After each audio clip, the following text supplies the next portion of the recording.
Hi, welcome to the second episode of Gamepinion. If you've been following us, you've seen we started doing video content. We put our first review up. It was The Sims 4 from EA, which you can check out in the links provided here. So our second review is inFamous First Light, which is from Sucker Punch Games.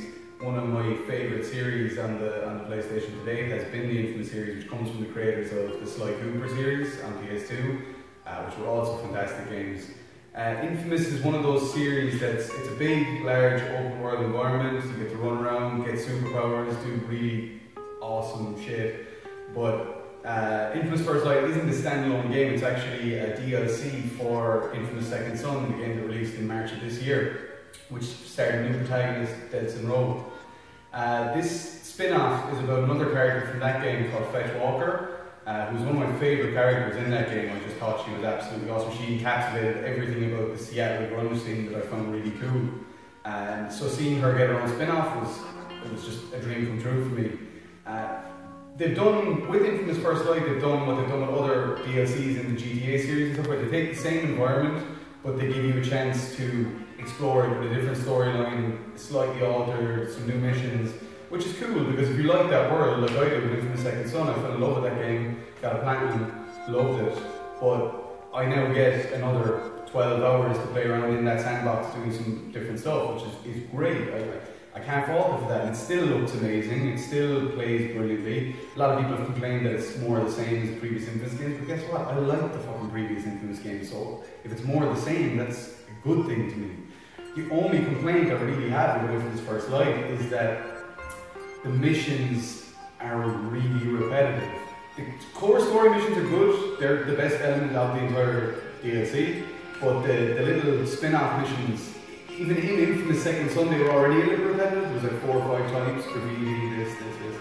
But in inFamous First Light, I found like a handful of side missions, and they're the same, like a race and graffiti and save this guy and hostages. And it's just it's very, reminding me a little bit of the original Assassin's Creed in that you've got this cool world, cool characters, cool stuff, but then there's just not enough to do. But then again, it's a DLC. It's not intended to be a full game. It's like 15 or 20 bucks on the PlayStation Store, so it's not asking you for a €70 investment. So what I would view it as personally is if you're on the fence about whether or not you'd like to invest in inFamous Second Son, pick up First Light on the PlayStation Store for 15 or 20 bucks. Play it. See if you like the playstyle, see if you like the world, see if you like the characters. And then if you do, check out Second Son, which is, in my opinion, one of the best games released this year to date.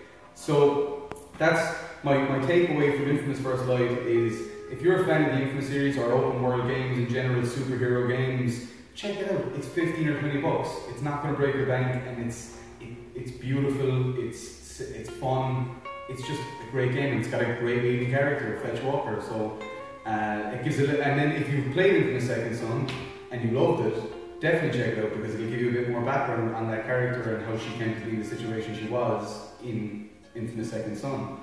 So that's my review of inFamous First Light. Coming up later in the week, we're going to have a review of NHL 15 from EA Sports, which is one for all the sports fans out there. We're going into sports season now, so there's going to be a lot of sport reviews coming through. So thanks again for tuning in. As per usual, like, subscribe on the YouTube channel here, comment if you have an objection to anything I've said, or if you agree with it, that'll be even better. And also like our Facebook page, which is facebook.com/Gamepinion, and just get in touch and ask us, give us suggestions. What would you like to see? Would you like to see parodies? Would you like to see all different types of content? Just hit us up. Thanks very much.